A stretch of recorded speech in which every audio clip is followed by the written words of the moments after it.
you for joining today's VOLTHA call.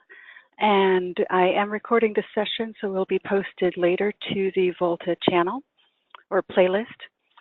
And we are looking to close Sprint 3 for VOLTHA 1.2 at the close of day tomorrow. And so we want to get a review on the status for the remaining open issues that we have for Sprint 3. And that'll be the primary focus of the call today.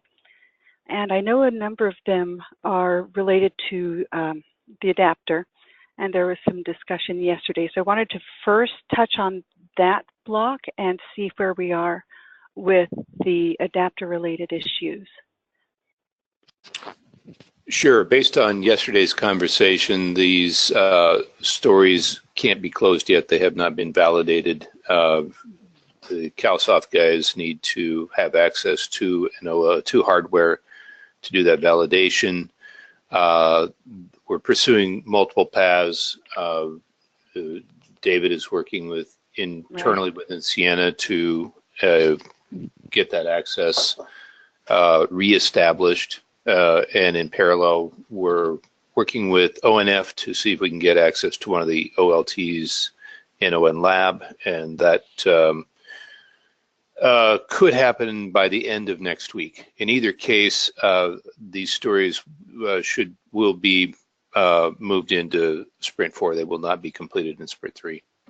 Okay. Do we want to go ahead and move those on the call today? My method within Agile is to let the sprint close with them still in it and then move them at the beginning of Sprint 4. That way you sort of have a record of what was done and what was not done. That sounds good. All right. Then we will leave them in place for right now and continue working on the different paths, trying to get access to hardware for verification testing. Okay. I did see a note, just to follow up, that with the exception of the code associated with, I think it's 348, the rest of the code has been pushed to GitHub, so reviewers can start taking a look at that. It won't be finalized until that validation takes place, but we can start reviewing that code. Okay, very good. All right, so the remaining issues, and I did see that all of these were moved from to do to in progress, and so they're related to 535. I think we were looking for the review on those. And David, were you able to take a look at those? I did. I reviewed and merged a couple. There was one outstanding patch that I was looking at. I gave it a +1. I have not been able to physically test it. I just wanted to I gave it a +1 because it looks good, but I wanted to give it one more once over before I merge, and that's the bulk of the change to the one app to use the OLT uplink port. Okay. So I'll finish that today. I'll finish it today. Okay, so it looks like that is on track. As long as there are no surprises with the final review of the code, so that's good news. And then once that one is closed, then we have the two remaining items. And Amit, I do see that you are on as well, and so then the two remaining items are related to once 535 is closed, changing the version dependencies. And so I think as long as 535 stays on track, then I believe 566 and its partner, 567, are as well. Amit, is that your view as well? Any issues that you see with those getting closed out in the sprint? No, those two are pretty straightforward one-line changes. So all right, that should be fine. That sounds good. Okay, then any other concerns that the team has about Sprint 3? I think we're in pretty good shape at this point for what we know can make it in. We have the adapter issues, which will have to get moved into Sprint 4 for trying to close those out during Sprint 4. when some verification testing can occur. So if there's nothing else, I think we'll go and jump over then to Sprint 4 for a little bit here. And let me scroll down. I did want to touch on one thing first. Hopefully folks have seen this. So related to the discussion on release notes for 1.2 and the various sections that need to get updated and the subtasks, somewhere in here, here it is. So Tim did add a link to a draft for the release note so that people can go there and start working with that for creating updates as needed. So I wanted to point that out. And that link is available through the VOL 552 ticket. There's a comment there that'll give you a link directly over to it. And opening that up here, you can see it. It has some initial sort of cosmetic updates or minor updates related to the assignments that we made at the last meeting for the various sections and that type of thing. So that is in place for people to start working on that when time permits, and that is in Sprint 4 currently. But I did want to point out where that link was if you wanted to go into take a look at that. There's also a link in the wiki page, the VOLTHA wiki page, in the release table that takes you to those draft notes too if you forget which story it was in. Let's see. Where did it go? Whoops, whoops. Keep going down. There it is. There you go. Okay, so there's a link there too. Thank you, Tim. Okay, so a couple different ways you can navigate to that. And then if we go back now to Release 4, I don't think there's been a lot of change since the last meeting on that. So this may end up being a quick call related to those items. Since the sprint hasn't started, I don't think we want to do a status update on anything today. We are planning to kick that sprint off on the 4th, which is next Monday, and that would be after Sprint 3 completes. And right now we are expecting from our earlier discussion to have a number of adapter issues move into the sprint as well, from Sprint 3 to Sprint 4. And I think that's our current status for that. The other one that we will be working on kind of in the background, I think as a group effort, is working on the 554 for reorganizing and updating the VOLTHA wiki pages. So I know Tim currently has that assigned to himself, but I think that probably will be a collaborative effort with a number of folks as well, and seeing what we can do to update that and bring it in line with the work that the current state of the project. Okay, any other comments related to Sprint 3 and Sprint 4 at this point? Sprint 4 is expected to close on the 22nd of the month, and then we would be looking to tag 1.2 after that point, I believe. I'm actually hoping we can tag it before the end of the sprint, and then just the documentation cleanup is good what point. Follow. Yeah.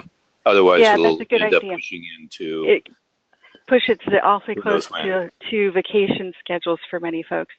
Okay, that sounds like a good plan to me. So if we can close out the technical issues prior and then leave the documentation for the end of the sprint and tag the release earlier, I think that sounds great. Okay, thank you for that. Do we have any other items that the team needs to discuss today? This may be a quick call.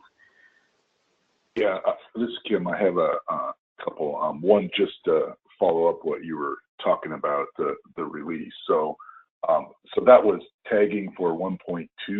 Is that what we were talking about? I believe yes. so. Right. Okay. So tagging for 1.2. So that's going to pull in. There was ONOS apps changes, so we have to go through that round of making sure we do releases of the ONOS apps, and that was kind of a hold up thing from the last time we did the 1.1, and it was David primarily that, did all that background work to get those releases done. So David, can you comment? Do you think that, how, is that something that we could, get some other people to help with doing so it doesn't bottleneck on just you and me this time?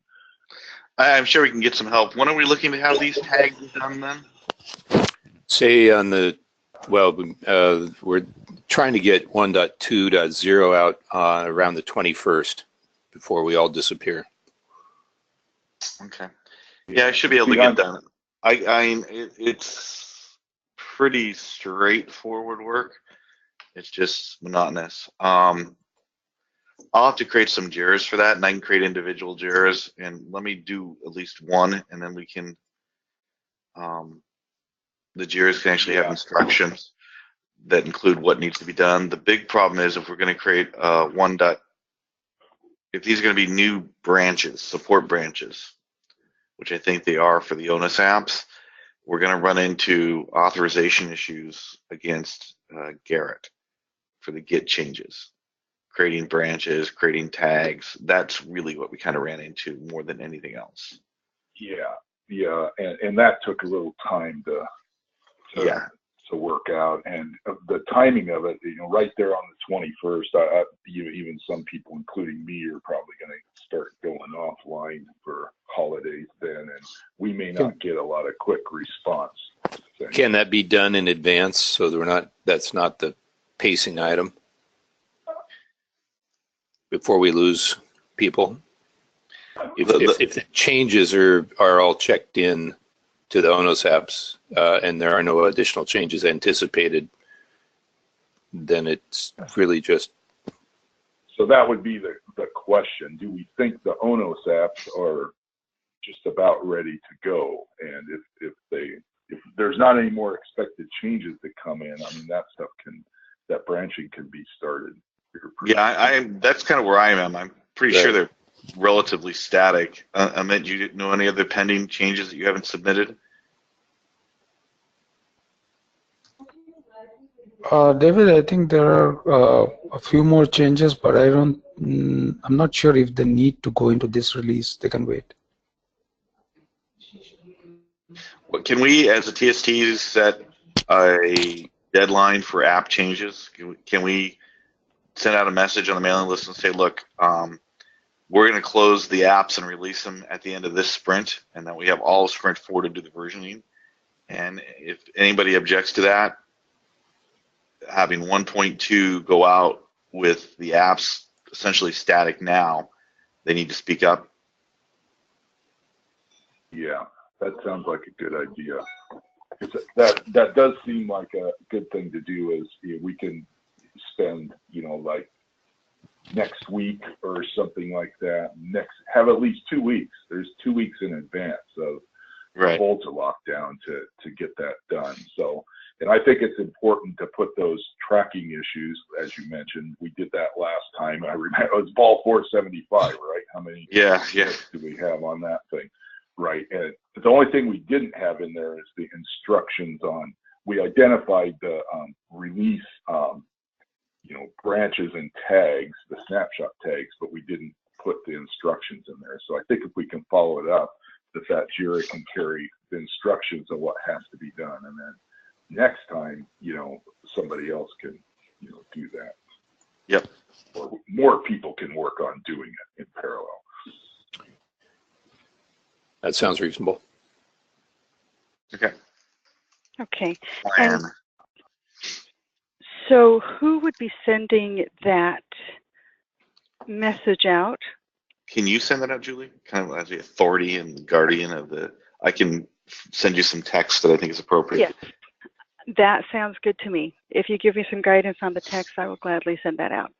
All right. Okay. That sounds good.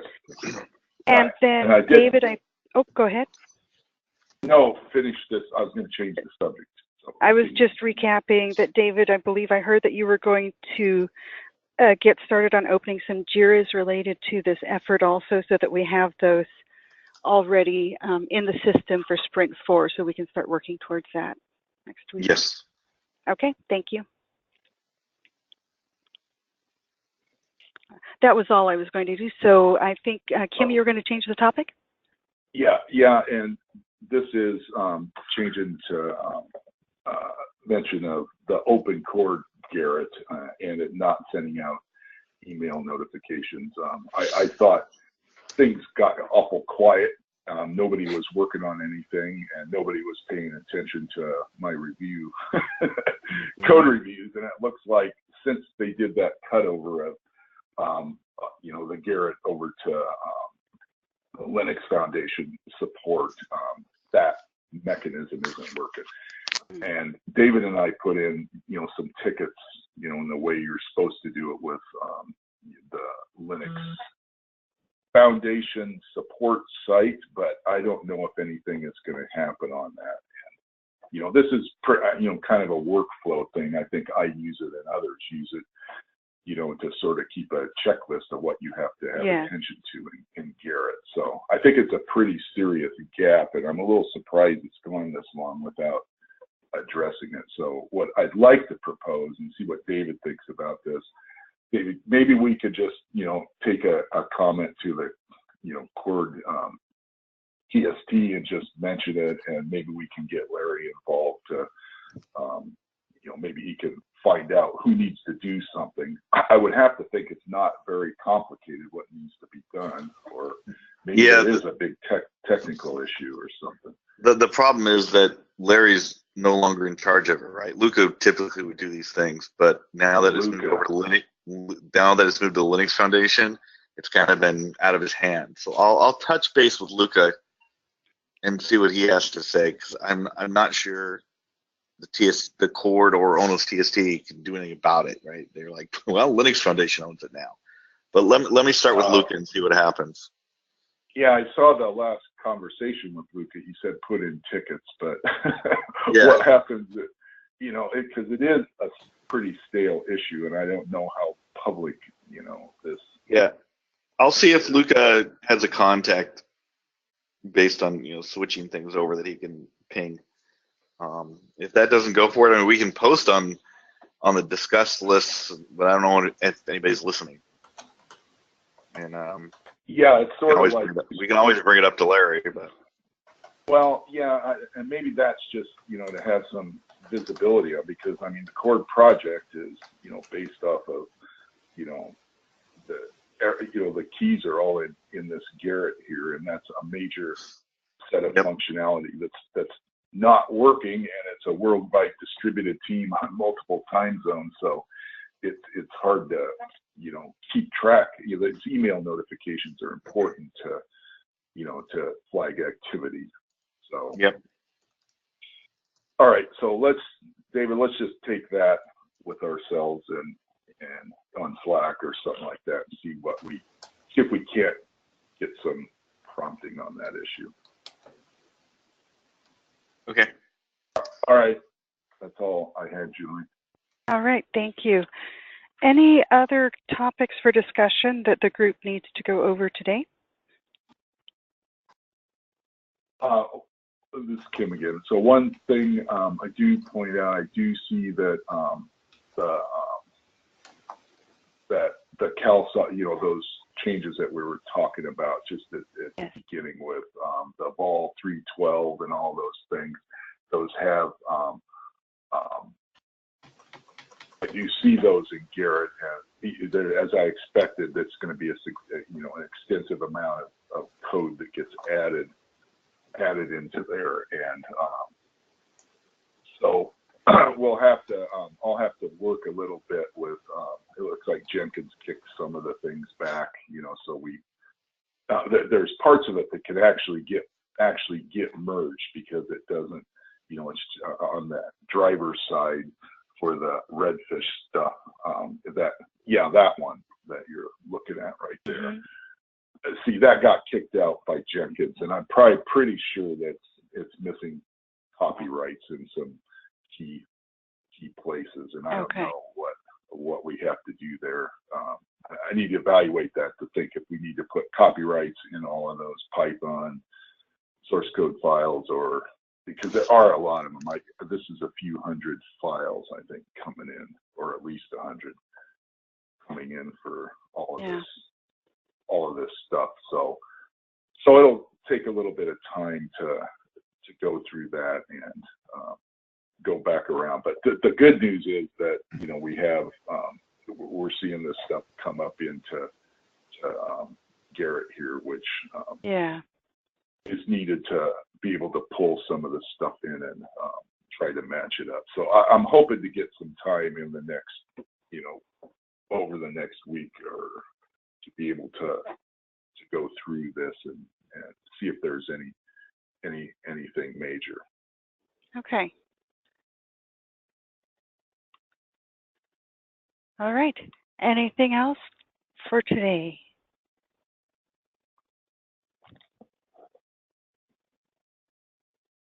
I think we may have a short meeting.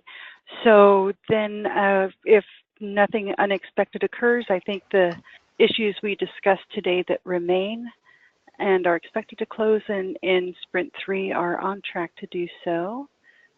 So let me go back to the board here. So again, we're expecting the adapter ones not to be closed out in this sprint and then get moved over to Sprint 4. And then VOL 535, 566, and 567 are still on track to close by the end of tomorrow. And then we'll close Sprint 3, start kicking off Sprint 4 next week when we meet. And then we've got some action items. In the meanwhile, I'll send out minutes later today and also a link to the recording. And then also I'll be, again, one of my action items, I'll be sending out an email to the VOLTHA Discuss lists related to having a deadline set for changes to the ONOS apps a couple of weeks in advance of when we plan to tag the release. So I think everything looks like it's relatively on track. I know it's kind of a tight schedule for some of these things coming in towards the end of the year, so we can take a look at that more closely again next week when we're talking about Sprint 4. Julie, yes. Just one quick question. Do we need to use all 3 dates meeting next week? One idea I have is I wonder whether we can use one of the VOLTHA TST calls to go over potential framework regarding supporting the OpenOMCI for the VOLTHA 1.3. I think that sounds fine to me. I don't expect that we would need both the Tuesday and Thursday calls next week. Why don't we go over Sprint 4? Why don't we address the Sprint 4 issues, including adapter issues, on Tuesday and Thursday? Plan on discussing the planning and architecture. Reduce, yeah. Yeah. So, yeah. So I think that would be great. I don't know whether 1 hour is enough, but at least let's get it started. So get started. Mm-hmm. Okay. So I will. So next Thursday we will talk about the OpenOMCI support framework within the VOLTHA. I also send out yeah. So I'm going to see whether some Samuel Chen from the Broadcom can join or not, but I think the broadband forum is going on next week. But most of the people involved with VOLTHA probably does not go to broadband forum. So I think next week for us meeting will be safe. Okay, great. So if that's okay, that'll be great. Yes, that sounds fine to me. All right. Anything else from the group today? Then I think we will give you back some time on your calendars. So thank you, everyone, and I will stop the recording for today.